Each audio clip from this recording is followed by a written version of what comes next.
Ferrari. You should be feeling really good about your past two results. Congratulations to Carlos Sainz. Back-to-back wins in Austin and Mexico. Nate, you were obviously on the ground in Mexico City. Just how impressive has the form been this run from Ferrari these last two weekends? Yeah, hugely. I mean, it was only a few races ago, wasn't it? We were talking about Ferrari maybe being lost in the shuffle a little bit Mhm. with, McLaren taking the step up they have. And now suddenly the talk is, can they win the constructors? And it looks really good. I mean, the momentum's with them.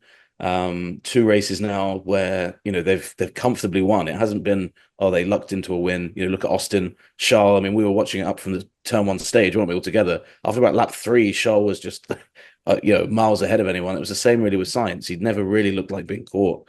So really impressive. And I think what Ferrari has done this year towards the end of this, to this part of the season, they've shifted the focus onto how do we get into it? How do we get a race winning car? I think over the past few seasons, the teams admitted that the car was great for qualifying and then would fade in races. And it seems that they've been able to flip that around quite a bit. And fair play to Carlos Sainz as well, because you could tell from the Thursday onwards how fired up he was. I think he felt he should have won in Austin, and Mhm. bit between his teeth is leaving the team.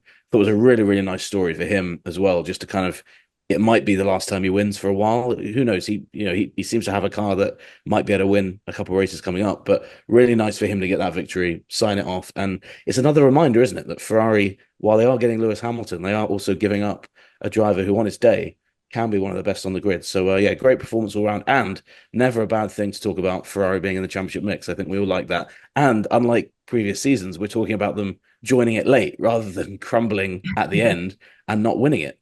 So I Fair. mean, watch this space. Who knows? That might well end up be how it turns out. But Ferrari just does seem to be in a better place, doesn't it? The calls are better.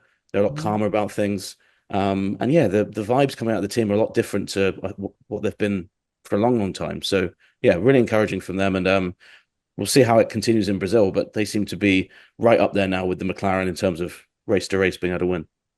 We mentioned this in Austin, I think post race after Charles Leclerc's win was yes, they've have two incredibly capable drivers. We know that, but sometimes the car hasn't always been there. And also team strategy has been, I think, an issue in the past, but it seems like Fred Vasseur has really ironed out a lot of things within the team, top to bottom. And so I think his leadership speaks volumes to this, late run here that we're seeing in the 2024 season. To your point, Nate, Ferrari currently sit 29 points behind McLaren in the constructors. We've got four races left. Laz is about to pack his bag and hit the road to go to Brazil. How realistic is it, Laz, at this point, given what you've seen Ferrari over the last few weeks, that they catch McLaren and they win the constructors for themselves? On the current rate of form, but we've always got to be careful with that this year in Formula One because the form does change circuit to circuit, then they absolutely can. I mean, 29 points in constructors' terms isn't that much because you've got two cars scoring points. So, all you need is, say, Piastri to have another off weekend like he did in Mexico, Yeah. and all of a sudden, that gap's going to come down, pretty quickly. Um, how realistic is it? Well, I think a lot of it depends on circuit specifics. We're still not quite sure where this Ferrari comeback has originated from. Clearly, they brought an upgrade to the car in Italy, which worked very well because they won the race. Yeah. They then went to Singapore and struggled. And there was this thought, well, maybe, it's not all it's cracked up to be. It was just Monza specific. It's such a strange circuit, Monza, because they run such low downforce on the car that perhaps it's just a case that the car was very good at one circuit. But then to go to Austin, which is generally considered an all-round circuit, it's got some pretty unusual features to it, but still, it's a permanent circuit. And then in Mexico, again, completely different conditions, different corner types, and also that high altitude aspect that changes everything in terms of car setup and cooling and all the other things. So if they can go to Brazil and do the same, then, I think we really are looking at a situation, not just because if they get more points on McLaren, but also because they then have a car that seems to be working across a real variety of circuits and giving them performance. And the strange thing is, of course, that in Austin, we saw Red Bull bring upgrades to the car. We saw McLaren bring upgrades to the car. McLaren almost completed that upgrade that they started in Austin in Mexico. And clearly Lando Norris was fast.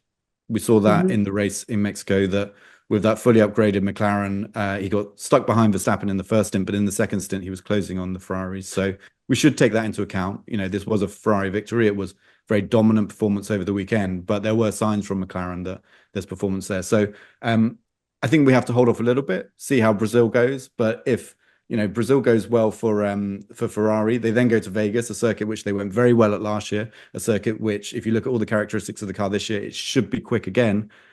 And then we're really talking about a potential constructors title for Ferrari, which no one saw coming. No one's coming, just a few races ago.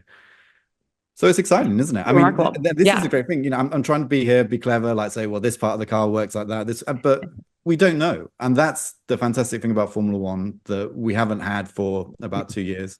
We talked about this before on this podcast, but having that back where we go into a race weekend, somewhere like Brazil, which is a fantastic track anyway, when, loads of things can happen to disrupt a race, but having, at least 3 teams in the running at the front, maybe Mercedes as well. They've often gone well in Brazil in the past.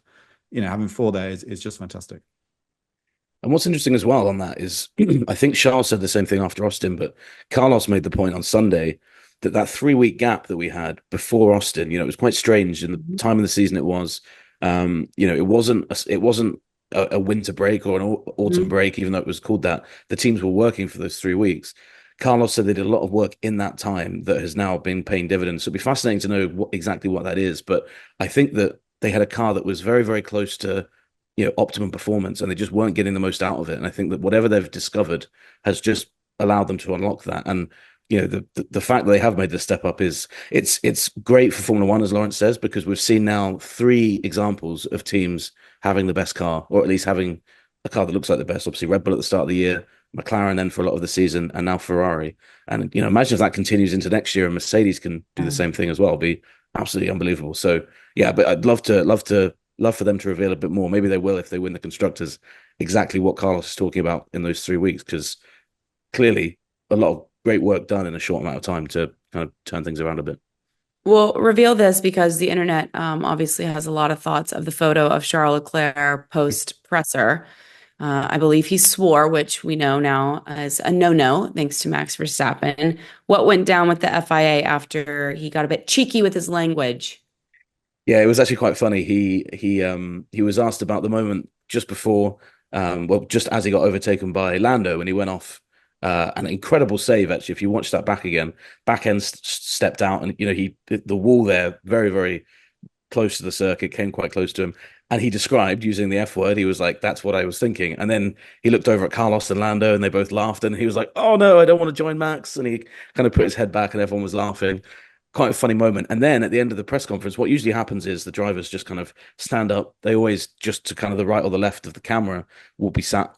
What their press, each driver comes in with a media rep.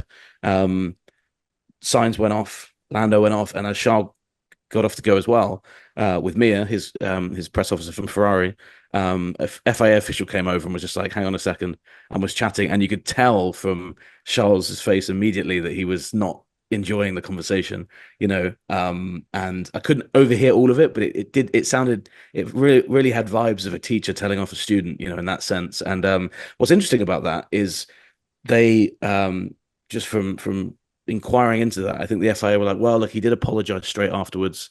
He was very apologetic in the press session. But I spoke to warning.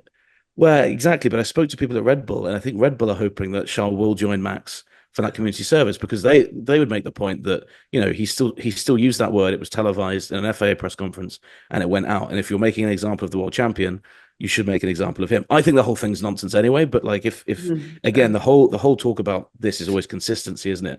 Usually we're talking about that on track, but I think this is an interesting case now, because while he did show, I'm sorry about the swearing, Max very flippantly used that word. Charles very flippantly used that word. They're both not native English speakers. It's their second or third language. So interesting to see how they deal with it. And it shows you as well, they've kind of created this kind of silly situation now where if a driver swears, they kind of get talked to. But yeah, I shared that tweet, and it went mad, because people underneath being like, "What is this, like kindergarten? Is this school, etc.?" And it gives off that vibe. These are grown men that drive race cars, and yet they're being kind of reprimanded and handed these punishments for swearing, which I can understand as well, because the FIA's got a sport to uphold, and they don't want people just cursing in their press conferences, but I don't think either Charles or Max, when they used the words in question, were doing so kind of in an insulting manner. They were just kind of flippantly saying them, which we've all done. So we'll see what happens. But yeah, I just, when we thought we were over that storyline, it potentially starts up again. Thanks so much for watching ESPN on YouTube. And for more sports highlights and analysis, be sure to download the ESPN app. And for premium content and live streaming, subscribe to ESPN Plus.